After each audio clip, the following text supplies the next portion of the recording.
Glad you found your way back, sleepyheads. You always do. Before Silas drifts into view, a word from the voice behind the clock. You know, the one who winds these journeys and lets them run long past their original intention. Tonight, we're walking an abandoned space station at the edge of time, a place designed for humanity's future, then left alone with its thoughts. There's no alarms, there's no countdowns, just long corridors that once carried hope, now holding only echoes, starlight, and dust still obedient to orbit. It's the perfect place for a quiet walk. Nothing here is urgent anymore. Even time seems to be moving out of habit, not necessity. If you enjoy wandering through the philosophical aftershocks of ambition, silence, and the things we build before we're ready to keep them, settle in. Join the Sleepy Circle. Let's begin. Chapter 1, Docking in the Void. Welcome, listeners. I'm Silas, your slightly sleep-deprived concierge of cosmic bad ideas. If you enjoy my voice softly narrating humanity's weirdest chapters, go ahead and like the video. It helps more stargazers find their way here. Subscribe, tap the bell, and tell me where you're listening from. I promise I won't stalk you, unless you're hiding in an abandoned space station at the edge of time, in which case I'm already here and we should carpool. Now, breathe in, slow. Imagine the universe holding its breath with you. Out there's everything. Stars like pinpricks in a black velvet tax audit, planets minding their own business, the occasional comet flexing for the camera. And right in the middle of that midnight orchestra floats our set for tonight. A station no one remembers building, drifting on the far side of calendars and courage. The year? Complicated. The clocks? Argumentative. The mood? A hush before. Comprehension. The threshold between the human and the infinite. I arrive in the most dignified way possible. Sideways, with my thruster pack insisting it knows better than I do. The docking clamps at Bay 7 look like a mouth that forgot its dentist. Paint curls away from the hull and scrolls, as if even the pigment got bored of existence and wandered off. The signage is bilingual, standard and nostalgia. Welcome visitors, the letters announce, followed by a polite suggestion to report to security. The security kiosk is empty, except for a long-dead fern and a badge reader that still blinks green, hopeful the way a porch light is hopeful. The docking bay of echoes earns its name immediately. Every movement comes back to me twice, first as a metallic tap, then as a memory with better acoustics. I feather the thrusters, tap boot soles to the deck, and feel that subtle, suspicious gravity, enough to remind my blood it belongs in my body, not enough to keep promises. Overhead, the bay doors rest half shut, jagged like teeth that tried to bite a meteor and change their mind. I reach the airlock. The outer door is intact, the inner one is not. Cracks skitter across its thick pane like the fault lines of an old argument. As I cycle the chamber, I hear it. A long, thin hiss, barely different from silence. It speaks in a language I've come to recognize, the language of pressure escaping, of atmospheres reconsidering their commitments. My helmet visor fogs in a quick, shallow bloom. Frost flowers crawl along the bulkhead, white lace knitting itself out of thin air. Somewhere behind the paneling, a microscopic puncture opens into forever. Everything ends quietly, the leak whispers. Not poetry, physics, though physics often moonlights as a poet. I press my glove to the cold seam, feel the faintest kiss of vacuum tug at the fabric. The station answers with a series of metallic pops, temperature shifts arguing with age. The emergency patch kit at the Locke's side waits with the patience of a first aid box in a museum, obsolete and perfectly useful. A transparent disc, a smear of compound, a firm pressure of the palm. The hiss dwindles to a sulk. I exhale, slow. The frost flowers stop growing and glisten like applause that decided to behave. The inner door slides enough to let me through, leaving a smear of ancient lubricant across my sleeve. Souvenir number 1. The corridor beyond is wide, ribbed with structural ribs that arch overhead like a cathedral, built by engineers who dreamed in torque specifications. Light tubes cough themselves awake one by one, and the bay behind me settles back into its quiet argument with eternity. Welcome to the observation ring. It earns its own name, too. The corridor opens into a circular gallery girdled by a single continuous viewport, a black mirror wrapped around the room. I step forward and my reflection walks with me, a faint ghost in my own helmet. Little green status lights winking like fireflies trapped in glass. Beyond the reflection, beyond me, is the universe, a panorama of starfields bowing around some unseen gravity well, nebulae like bruises on the night, a distant blue ribbon that might be a galaxy or just ambition. The station spins gently, a deliberate slow dance executed by a partner who hears a rhythm I can't. Lightning stutters along the viewport's edges, cosmic rays mischieving through the shielding, and the glass hums, a sound too low to hear but easy to feel. My boots pick up the vibration. My bones repeat it to my marrow, which rates it, unsettling, 5 stars. Looks like we renovated the firmament, I murmur. Open concept infinity, very modern. At first, there's only the sound of my breath and the small, adjusting creaks of a structure asking if it's still a structure. Then, a curl of static lifts in my earpiece, the auditory equivalent of a cat deciding to sit on the part of the newspaper you're reading. I tap the receiver, cycle channels. The static gathers, organizes itself, and something like a voice emerges from the snow. Crewman Silas, report to command. I stop, because of course it says my name, because the universe is that kind of comedian. Say again, I reply, professional, which is to say I keep the squeak out of my tone. A pause, the faintest impression of heavy machinery yawning somewhere far away. Crewman Silas, report to command. Same words, same cadence. I blink my HUD into log mode and catch the metadata trickling down the side of my vision. Timestamp, encryption header, transmitter ID.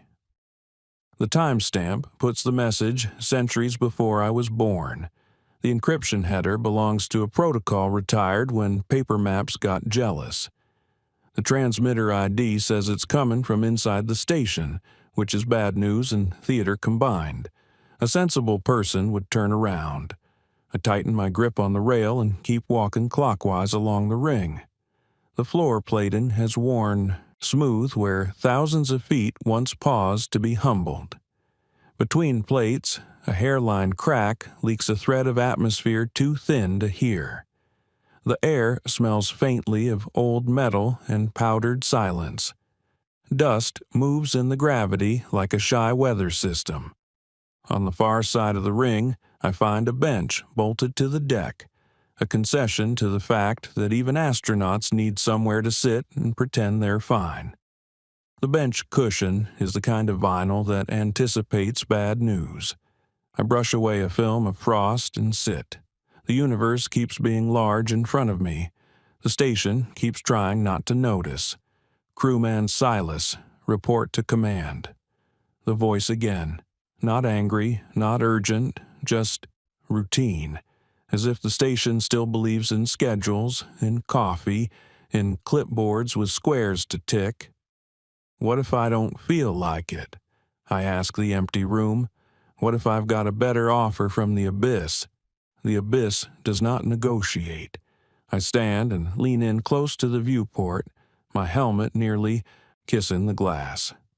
Beyond the faint ghost of my own face, I pick out something large and slow. A cold ring of debris arcing away from us, a graveyard of failed dockings, discarded tanks, a wrench the size of a small religion. Starlot paints the pieces, then forgets them. Everything out there is precise and indifferent. Everything in here is approximate and sentimental. Civilization, our ongoing attempt to make a cozy nest out of hostile math. The station's power grid chooses that moment to remember it has dimmer switches. The lights roll down a fraction, and the ring's edge lights compensate by getting dramatic. Somewhere in the walls, pumps begin to hum, a liquid sloshing through veins I can only map by listening. A ventilation duct exhaled at the back of my neck earlier. Now it inhales. The system is cycling, which means either there's a caretaker still telling it to, or habit is a form of intelligence. I pass a cluster of information kiosks set into the inner wall. Their screens are dark, but their housings are immaculate, as if designed by someone who loved corners. A fingerprint remains on one, fossilized in a film of dust. I place my own glove over it, silly gesture, and we make a brief, weird family. The absent, the present, and the machinery that refuses to pick a side. My boots carry me to a maintenance hatch labeled Ring Pressure Subsystem. Access authorized. The panel has been opened and closed so many times the screws have stripped themselves into shiny commas. I give it a curious tug. It opens on a nest of pipes and gauges, each needle quivering like a nervous debutante. At the far back, there's another of those leaks, just a hairline singing a softer note than the rest of the song. A roll of patch discs sits right where I need it to, like a stagehand sliding the prop into place from the wings. I seal that whisper, too. The station makes a sound like thanks or indigestion. The voice returns, closer now as if the speakers themselves have crept toward me while I wasn't watching. Crewman Silas, report to command. Underneath the words, I catch a bleed of something else. Old pages turning, the murmur of a crowd, the gentle adieu of 1,000 small tasks performed with faith. The station remembers how to be busy. It misses the noise. I miss it for it. Copy, I tell the walls, because why not? On my way. Before I go, I stand again at the glass, because you can't not. The black mirror gives me back a thinner version of myself with stars where his eyes should be. If I lean left or right, the stars move with me, as if enthusiastic to try being eyes for a while. Beyond, a slow-rolling veil of particles drifts in a faint electromagnetic ripple. It's beautiful in that casual way the universe has of being beautiful when it's not even trying. If you listen closely, the idea of eternity creaks like old stairs. Every abandoned thing remembers who left it behind. I say softly, more to the station than to you. This place just remembers louder. A new sound joins the orchestra, distant, resonant, like a heavy door relaxing at last. The ring's inner iris begins to open, petal by petal, revealing a transit spine leading deeper into the station. The lights within the spine blossom in sequence, a path unfurling. The station has decided to be a host again. Hospitality in a haunted house, my favorite theme. I start down the spine, hand to rail, feet careful because dignity is a scarce commodity and I'd like to save mine for emergencies. The air temperature drops 2 degrees to remind me I'm moving away from the living edge and into the preservation core where heat is rationed like wit at a tax office. The insulation sighs under its own weight. Somewhere overhead, something very old adjusts its opinion of me. Halfway along, the transmission pings again, softer than before, as if the source is moving away from me at the speed of regret. Crewman Silas, report to command. Tell command to brew coffee, I answer, and the station, very politely, does not laugh. At the end of the spine, another ring, smaller. The viewport here looks inward, not out, into the station's central atrium, a vertical canyon of platforms and bridges suspended in the kind of empty that demands metaphors. Cables drape from level to level like cobwebs woven by electrical spiders. A tool cart sits precisely where someone left it on a Tuesday that never ended. On a catwalk, 3 tiers up, a single strip of hazard tape flutters in the conditioned breeze, still doing its job in a world that forgot to be hazardous in the usual ways. In the far dark, a sign, command. The arrow points toward a pair of doors that look like they could survive a philosophy seminar. Above them, a faded emblem, a stylized sun and a gear, marriage of faith and function. The paint is chipped where reverent thumbs once touched it in passing, superstition rebranded as procedure. I take a breath I didn't earn, let it out, and angle toward the doors. Behind me, the observation ring keeps whispering starlight to itself. Ahead, the station breathes from some deeper lung, colder, older. My helmet display flashes a little amber dot, atmospheric differential, safe but sullen. Gravity flickers just enough to make my stomach check its calendar. The doors part with a sigh that could be relief. Crewman Silas, report to command, the voice says for the last time tonight, and I follow it into the quiet that knows my name. Chapter 2, Gardens of the Gone. The spine delivers me into a door labeled Arboretum, with a cheerful leaf icon that reads as both life and last known address. The hatch recognizes my approach the way a tired butler recognizes an heir who forgot the family name. It opens anyway. Warmth brushes my visor, thin, recycled, heavy with the perfume of chlorophyll's memories. The room beyond is an amphitheater of green gone sepia. Welcome to the Garden of Ghosts. Once, this was a forest domesticated for 0G, latticed trellises, grow towers, misting halos that fed leaves with a priest's devotion. Now, the vines are dry veins charting the room's geometry, their tendrils hooked around railings as if holding on for one more season. The floor is a patchwork of soil beds hardened to onyx by thirst. Here and there, a stubborn chlorophyll bruise still clings to a leaf, like a rumor refusing to die. Someone left a pruning kit on a bench. Shears open-mouthed, twine in a perfect loop, a notebook with a sentence paused mid-hope. Above, the artificial sun seizes. It's mounted in the dome like a god with a fuse problem, cycling through spectrums and convulsive stutters, cool blue to infrared blush to a furious midday before falling back to pallor. Every flash wakes the air into motion. Spores lift from the beds and swirl into galaxies in miniature, tiny Milky Ways spiraling around my every movement. Plant husks heave in the chemical day, their shadows shuffling like old dancers refusing to leave the floor. The light catches a spider web that never knew spiders, only filament from a spool. It gleams, then vanishes when the spectrum slides. Photosynthesis tries to remember its choreography and settles for tapping one foot to the beat. Looks like heaven's on a dimmer with opinions, I say, stepping between skeletonized planters as the sun flickers again, making my shadow blink.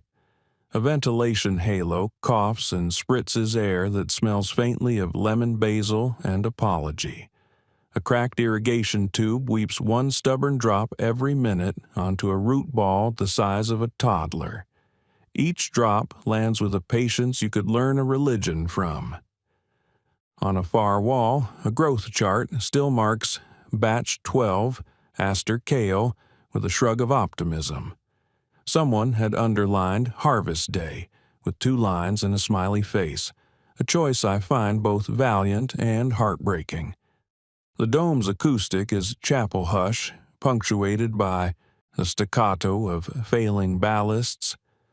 The sun sputters again, racing through spectrums like a desperate DJ, and I catch my reflection on a grow tank. Helmet hollow, face a moon inside the glass. For a second, I look like a planet that misplaced its civilization.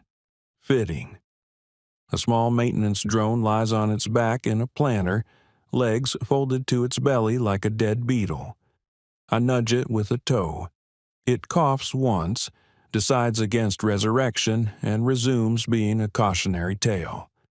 Nearby, a row of seed vault drawers blinks a feeble green.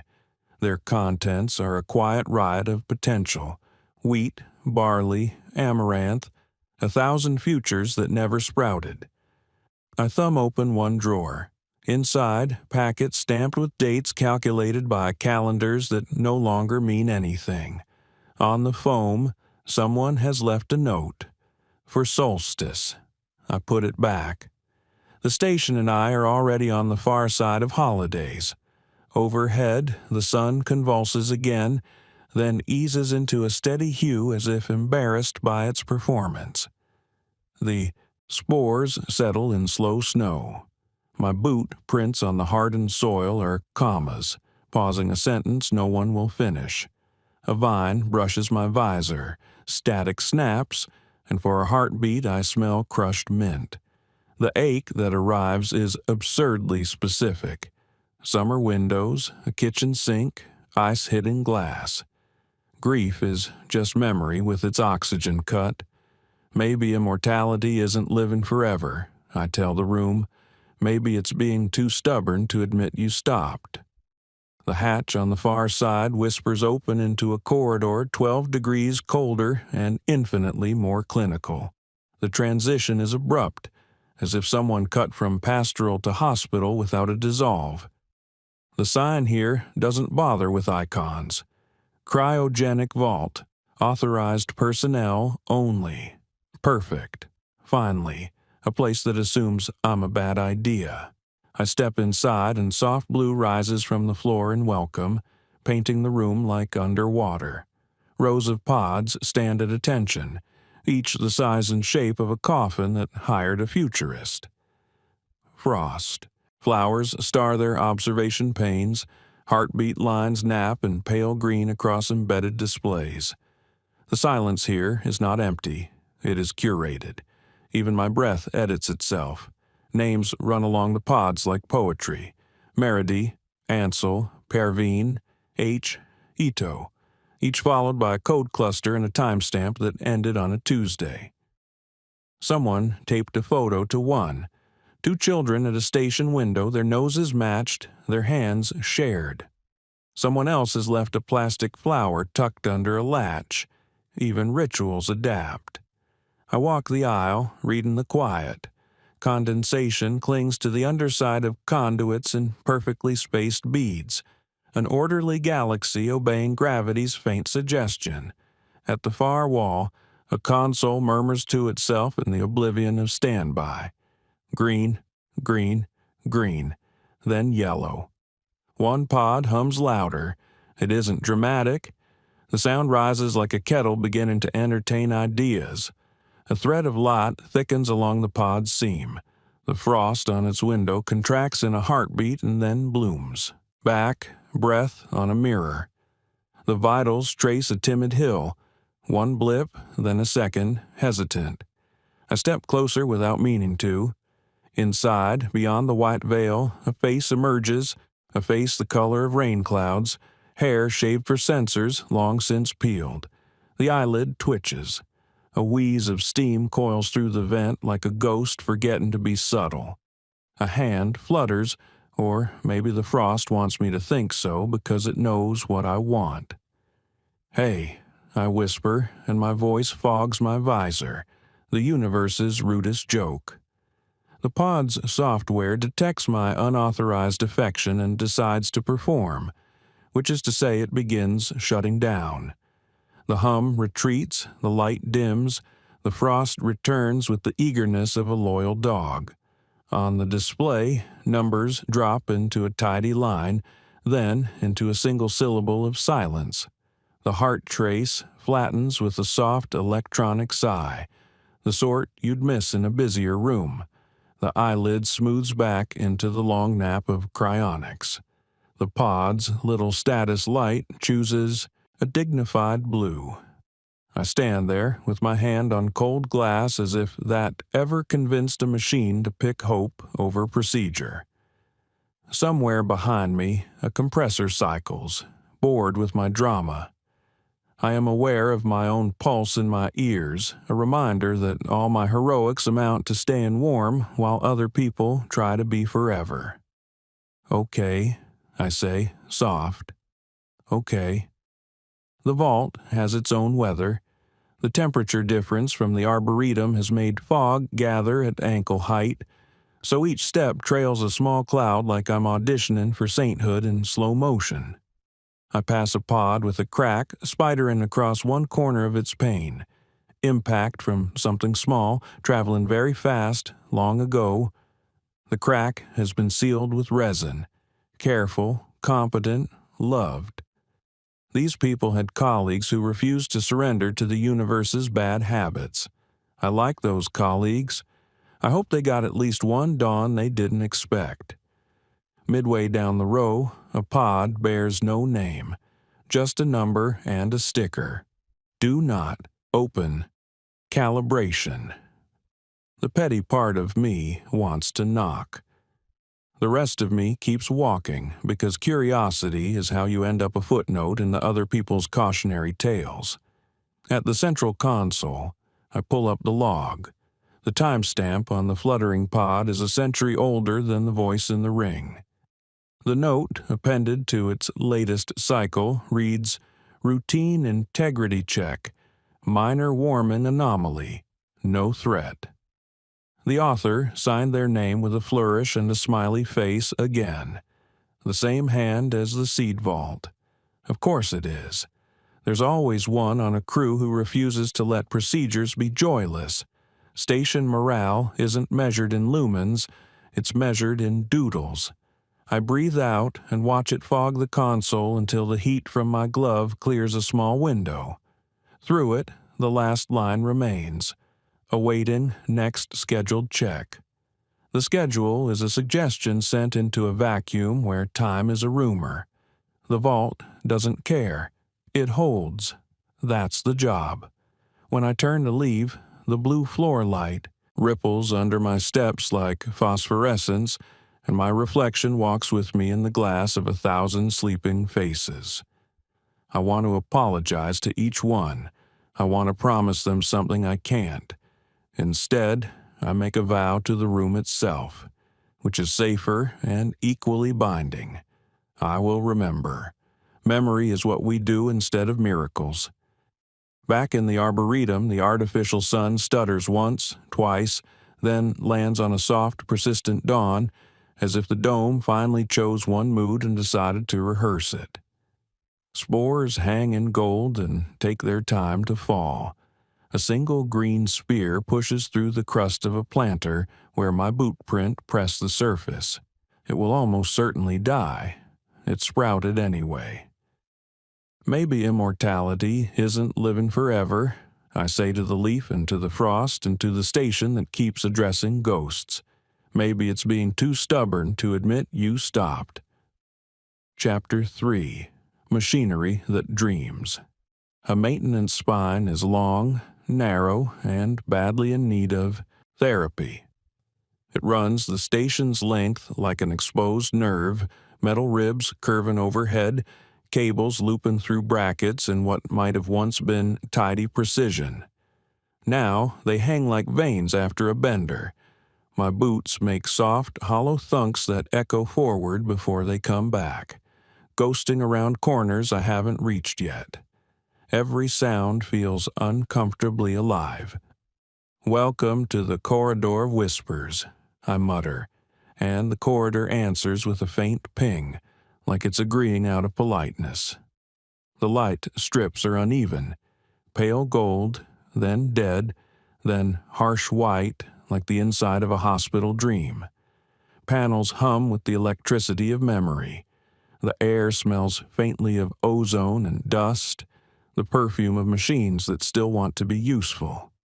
Somewhere deeper, a fan turns too fast, then too slow, then too fast again. Anxiety, mechanical addition. I pass a service console still flickering with code, an obituary of old commands repeating on loop. Maintenance crew, Theta 9, report to Sector J. The timestamp is centuries expired. Sorry, I tell the machine. Theta 9's gone union. Halfway down, the floor starts to tremble. Not a polite vibration, more like a warning cough from the universe's throat. A bolt spins itself free from the ceiling and clatters past my boot. That's when the spine convulses. Steel screams, bolts shear, panels buckle in on themselves with a noise like thunder trapped in a pipe. I dive instinctively because dignity is optional, but existence is not. A section of ceiling detaches in slow, horrible ballet. Sparks bloom out of the rift, painting constellations across the dark. For one surreal heartbeat, it's beautiful, a collapsing star in miniature. Then gravity remembers its job. The whole slab crashes down where I was standing half a second ago. The impact punches a wave of dust through the air that smells like old circuits and regret. When the noise fades, I'm lying half under a grated walkway, my visor fogged, my heart, auditioning for percussion. A chunk of conduit has landed close enough to singe my boot.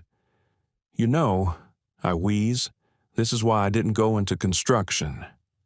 I push myself up slowly, brush off flakes of paint older than my ancestors, and peer back the way I came. The passage is a ruin of twisted braces and shattered insulation. The whole corridor looks like it sighed too hard and broke a rib. Through the settling dust, the station exhales. Soft, almost apologetic. Machines, at least, are honest. When they break, they don't lie about it. The emergency lighting stutters to life in streaks of crimson, tracing a line toward an alternate route. I follow, stepping carefully across warped flooring. Each step releases little sighs of trapped air, as though the station's lungs are buried beneath the plating. Somewhere above, coolant trickles through a cracked pipe, dripping into a shallow pool that mirrors the red lights and makes it look like the floor is bleeding. At the next junction, I find a hatch labeled Hydroponic Bay. The paint's flaked, but someone once traced a heart over the O in hydroponic. Even in orbit, humans can't resist graffiti.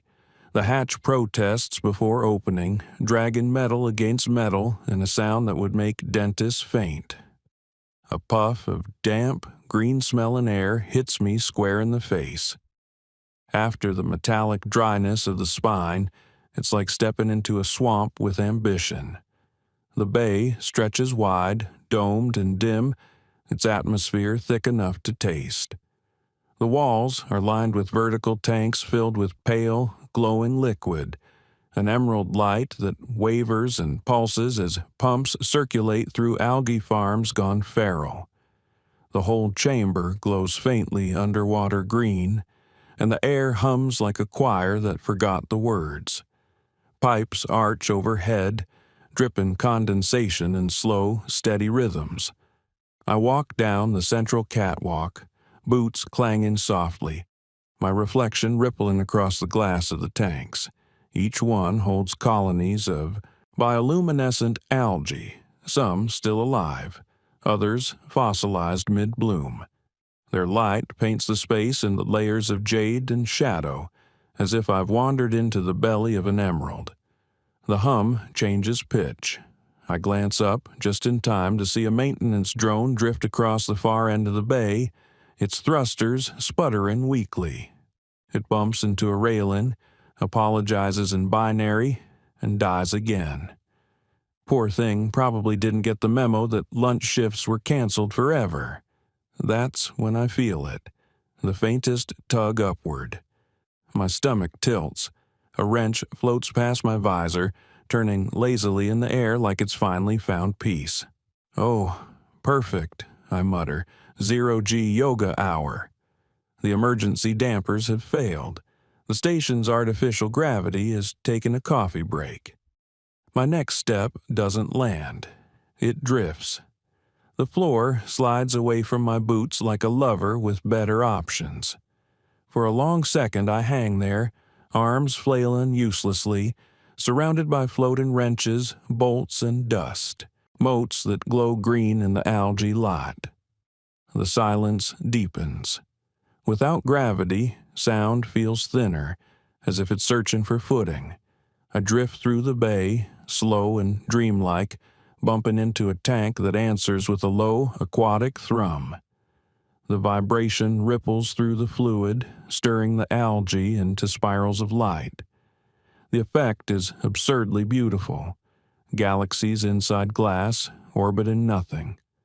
For a few seconds, I'm not walking. I'm orbiting the memory of humanity. Every reflection of me across the tanks looks a little older, a little wiser, a little less certain. I spin gently, and the world becomes a carousel of green suns. My breath fogs the inside of my visor, then clears, revealing the slow dance of matter, pretending it still has purpose. Machines are honest, I say aloud, voice muffled by the helmet. When they break, they don't lie about it. Wish I could say the same for people. A warning chime cuts through the silence, sharp and metallic. The dampers kick, back in without warning. Gravity slams home. Every floating object commits to its new religion, the floor. I follow, gracelessly. I land in a heap on the catwalk, the sound echoing like applause. Around me, wrenches, screws, and a poor screwdriver rain down in a mechanical thunderstorm. One bounces off my shoulder and spins away into the mist. The algae light flickers once, then steadies, as though satisfied it has witnessed enough comedy for one night. I push myself upright, limbs heavy again, and take in the scene. Some of the tanks have cracked during the brief rebellion. Green liquid seeps onto the floor in slow sheets, pooling into mirrored puddles that reflect my movement in abstract art. Somewhere deep in the bay, a pump kicks on and begins draining with stubborn professionalism. I make my way toward the far hatch, boots squelching in the shallow runoff. My reflection moves beneath me in the puddles, broken into ripples of light and shadow. The bay hums with tired machinery, faithful, uncomplaining, still trying to grow food for ghosts. At the exit, I pause and glance back. The whole chamber glows like a cathedral built by engineers who believed chlorophyll could replace prayer. The thought makes me smile. Just a little. Maybe it can. I tap the hatch control, sealing the damp air behind me. The door closes with a hiss that sounds almost like relief. Machines are honest, I murmur again. When they break, they tell you. They don't pretend the collapse was part of the plan. The corridor beyond hums faintly, welcoming me back to the living veins of the station. Somewhere ahead, the next door waits. Another pulse, another secret. I start walking, slower this time, and the floor creaks beneath me, whispering its gratitude for my continued cooperation. Chapter 4. The core trembles. The maintenance spine leads me upward through a series of pressure doors that look increasingly unsure of their purpose. The air grows warmer, heavier, like the station's nervous system is running a fever. Somewhere below, machinery hums at a pitch that sounds uncomfortably close to thought. My boots clank on the rungs of a narrow access ladder until a hatch slides open above me, and I climb into what used to be the nerve center of gods, the command deck. If the Arboretum was the station's heart, this is its skull, and the silence inside it feels surgical. Panels stretch around the circular bridge like a crown of glass and steel, each one frozen mid-thought. Screens black, switches at half-angle, readouts blinking undecidedly between error and eternity. Dust floats in the still air like a fine, deliberate snowfall. Someone's coffee mug rests by the main console. Number 1 navigator, the rim fossilized in brown resin. The chair at the center, of course, is turned toward the viewport. Always dramatic. I take a few slow steps in, feeling the faint tremor of the deck plates under my boots, a heartbeat running through steel. The view outside the panoramic glass is enough to make the bones in my neck reconsider gravity. A horizon of fractured stars, bent light smeared into auroras by gravitational distortions. The singularity below the station glows faintly, not black, but blue, like the last ember of something that forgot how to burn out properly. And then it happens. The hum deepens. Every panel on the bridge vibrates like a struck chord.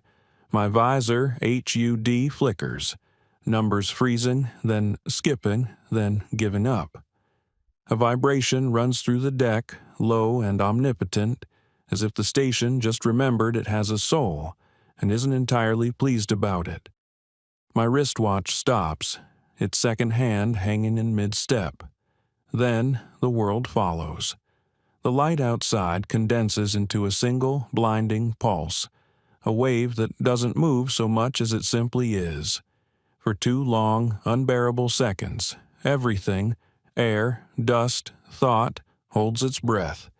Even my own lungs forget what to do. The silence is total, an immaculate pause in the script of existence. Then, release. The station exhales. Lights flare, power conduits crackle like angry serpents, and my knees buckle as the command deck shivers back into motion. My watch restarts 3 seconds later, a loyal little liar pretending it didn't just die. I lean against a console, catching my breath. Well, I whisper, the heart's still beating. That's probably fine. Across the deck, a console flickers to life, a comms terminal I didn't touch. Its speaker pops once, twice, and then an old transmission drags itself out of the static. "We made it through," a voice says, female, calm in the way a confession is calm. "The stars are bleeding. Tell them not to follow." The words crackle through the air, distorted by distance or by time. I check the timestamp on the recording. The numbers mean nothing at first. They're not in any calendar I know. Then I realize the count isn't old. It's forward. The transmission is dated 400 years ahead of now. The console hums again, weaker. "We made it through. The stars are bleeding. Tell them not to follow." The voice distorts into something almost gentle, as if trying to comfort itself. "We made it through." The message loops again and again, softer each time until it loses the shape of words entirely and becomes something that sounds suspiciously like prayer. I stand there, letting the repetition fill the room until it feels like the walls themselves are begging. Tell them not to follow. The station is talking to me across centuries, pleading with its own reflection. I trace my glove across the main console. The touch leaves a streak in the dust, like a comet's tail. My visor display registers a pulse from the reactor below, irregular, erratic. The core's heartbeat again, trying to keep rhythm with the transmission's dying cadence. Somewhere under the floor, I feel the deck flex. The hum becomes a low growl, the vibration deep enough to rattle my teeth. The air takes on the faint tang of ionized metal, ozone, and guilt. I turn from the console and head toward the next corridor, deeper into the crew section. The crew quarters lie just past the bridge, arranged in a ring around the central column. The door slides open without asking permission, and the air inside is colder, thinner. Rows of sleeping pods line the walls, their hatches half open, beds stripped, blankets folded with military neatness. Photos float where adhesive has given up. Faces smiling in uniform light, eyes unknowingly immortal. One bunk still holds a nameplate. S. Rao. The sheets are rumpled, like someone left in a hurry. The smell of old detergent lingers faintly. That sterile, clean ghost that never leaves hospitals or spacecraft. A data slate rests on the nightstand. The screen is cracked, but when I brush the dust away, a fragment of text glows faintly. Crew stable. Reactor spikes continue. Command believes it's aware now. Told them that's superstition, not science. They laughed. The laugh part has been underlined. Twice. Another tremor shudders through the floor, subtle this time, a giant sigh somewhere below. The lights blink out for exactly one breath, then return, humming as if pretending they never left. I glance toward the mirror on the opposite wall. It's fractured into spider webs, each shard catching a different version of me. For a second, I swear one of them blinks slower than the rest. "Don't start that," I mutter, rubbing my temple, one haunting at a time. I walk farther down the quarters, brushing past a floating locker door. Inside, a uniform hangs, still pressed, still ready for a shift that never came. The insignia on the shoulder reads Astra Project. The embroidered motto beneath it, to reach beyond the horizon. "Well," I murmur, "you reached it. Didn't say anything about surviving it." The lights flicker again. From somewhere deep below, a low pulse ripples through the air. Not sound, not entirely vibration.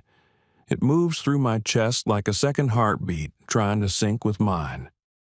The station hums around me, almost organic.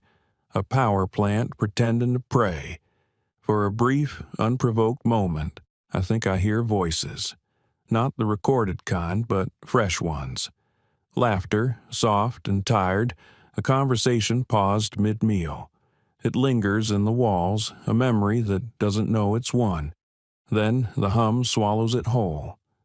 I stop by the last bunk. Its sheets are pristine, never used. On the pillow rests a single item. A cracked comms badge, its light still blinking faintly blue. I pick it up, turn it over in my hand. The back is engraved. "Tell them not to follow." I stare at it for a long time. Outside, the singularity glows through the viewport, an ocean of light folding in on itself, both infinite and intimate. I imagine the voice from the transmission, centuries ahead, watching this same light, trying to decide whether awe or guilt feels more accurate. Maybe both. The deck rumbles again, a long, slow pulse, almost affectionate. I set the badge down carefully, as though it might still be listening. "Machines," I say softly, "are honest. People just add poetry." Then I look out the viewport once more and wonder which one of us is still dreaming. Chapter 5. When Time Looks Back. If the command deck was the mind of this station, the chapel of circuits is its conscience, or at least its attempt at one. The corridor leading to it narrows to a throat of glass and light, each panel pulsing faintly beneath my boots, a vein system wired for confession. My breath fogs the visor again, and for once I don't wipe it away. It feels appropriate, walking into a church wearing the clouds of your own mortality. The hatch slides open with a hush that feels deliberate. The chapel spreads out before me in a great dome of woven light and shadow. Fiber optic, Filaments hang from the ceiling like roots descending from a digital heaven, flickering in constellations that shift without warning. Every surface gleams faintly, pews carved from carbon, the altar a slab of polished titanium etched with prayer code that runs in steady loops. 0, 1, 0, 1, forgive, 1, 0, 1, 0. Remember, 0, 1, 0, 1, ascend. Whoever designed this had the soul of a poet and the patience of a mechanic. Faith met function here, shook hands and built something halfway between cathedral and circuit board. I walked down the aisle, boots whispering across the glass floor. Beneath it, cables pulse like buried veins, glowing faintly blue. The sound of the reactor, that low, steady heartbeat, reverberates through the walls as if even God needed an energy source. Then the air shivers. At first, it's subtle, a ripple in the light, the soft distortion of heat mirage. Then I see him, or rather, me, at the far end of the aisle. He's walking toward the altar, same gait, same posture, same slight stoop of the shoulders that says philosophy degree, poor life choices. The only difference is timing. He's one heartbeat ahead. Every move I make, he's already finishing. Every breath, he exhales before I inhale. It's like watching a recording that refuses to acknowledge it's not live. Great, I mutter. Finally meet myself, and I'm still not on time. The double reaches the altar and stops. Slowly, he turns. The light catches his visor just right, and I see it. The faintest smile, the kind I use when I've decided not to panic in public. Both of us exhale. The sound overlaps, one sigh echoing into itself. For an instant, the room vibrates, a resonance that hums in bone more than air. I feel it crawl up my spine, settle behind my eyes. And then he's gone. No fade out, no theatrics, just absence, clean and cold. The fibers above us flicker once, reorganizing into new constellations, two parallel lines slowly merging into one. Symbolism, I whisper. Fantastic. Even time has an ego. I stand at the altar, staring up into the network of lights.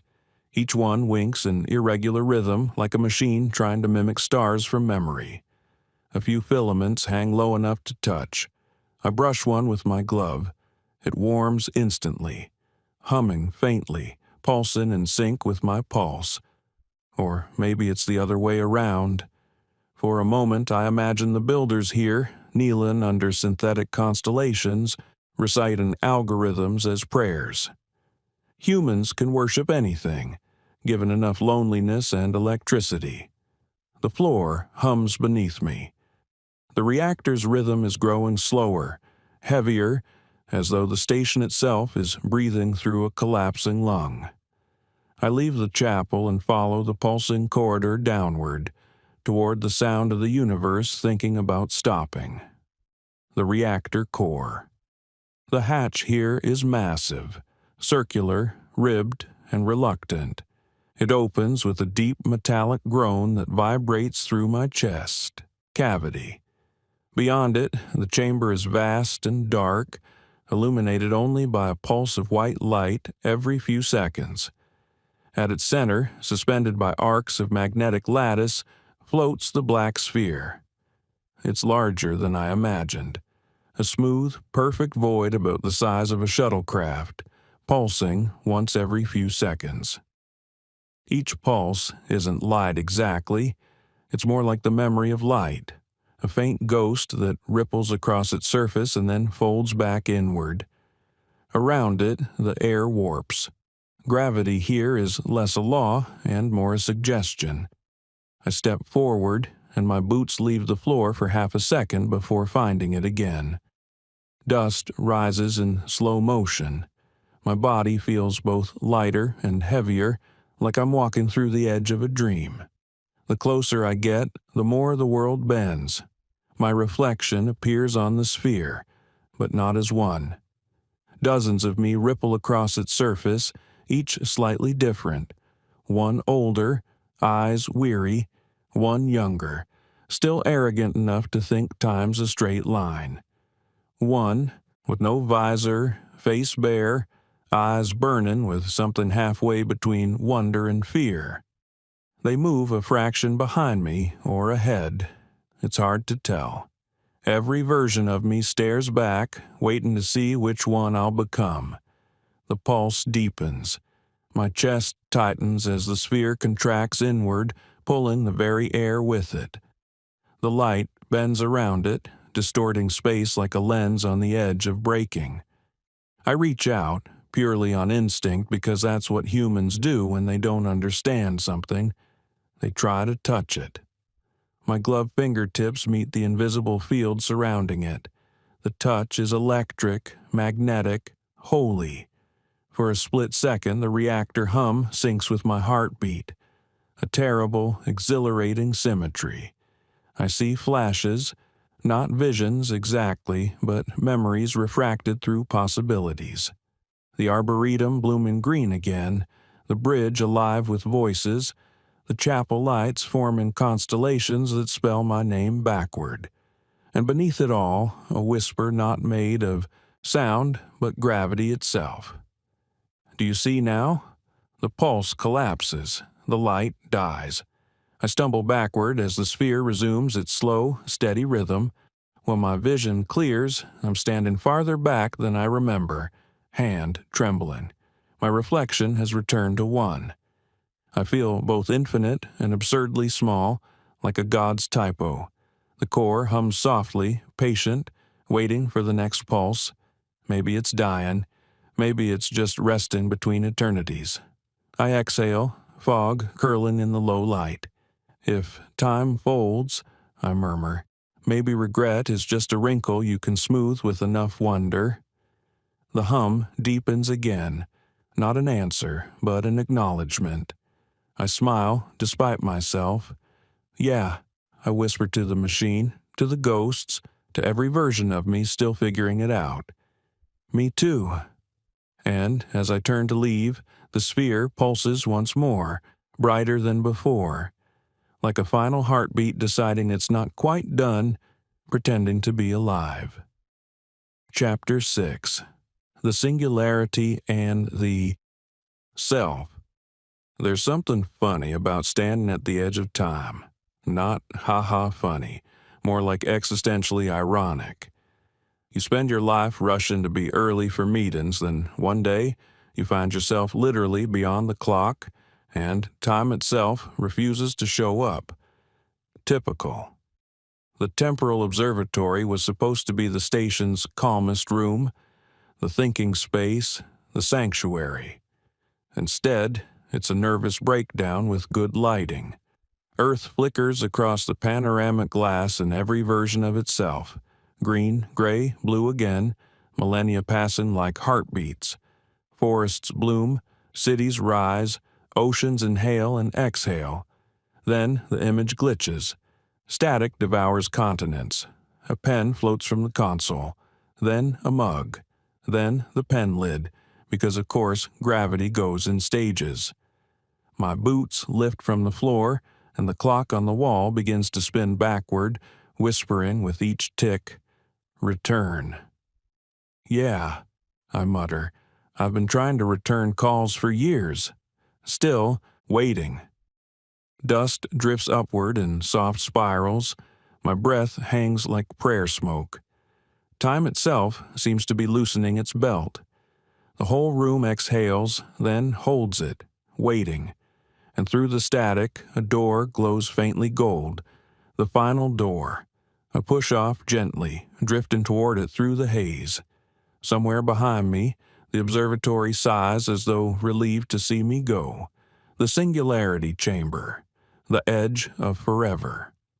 The singularity chamber is beyond description, but I'll try anyway. It's kind of my thing. Imagine a circle with no beginning, a horizon bent back into itself. Up and down have filed for divorce. Left and right are pretending not to notice. The air here feels thick, as though reality's surface tension has been cranked to 11. And in the center, the reason this entire station exists is a spiral of light eating its own reflection. It turns slowly, patient, infinite.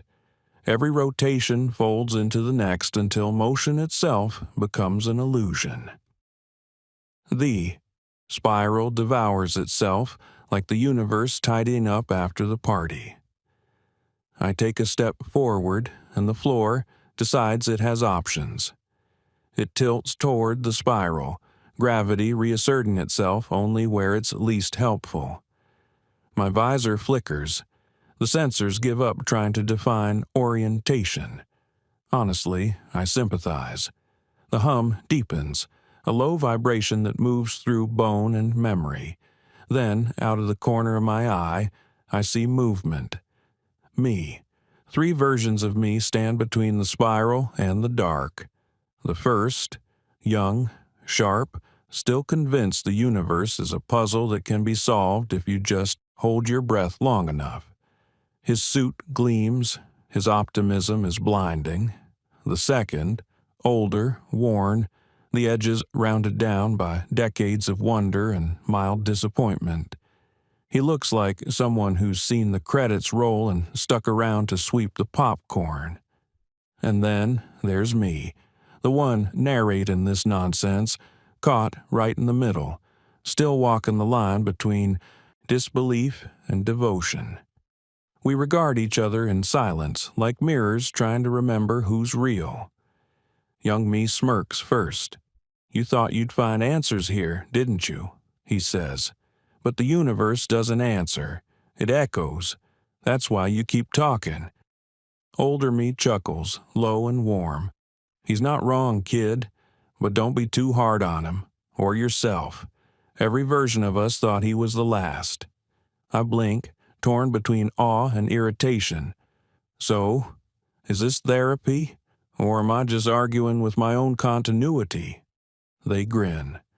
The spiral brightens, and for a brief, dazzling moment, all 3 of us step forward together. The light wraps around us like silk woven from heartbeat and starlight.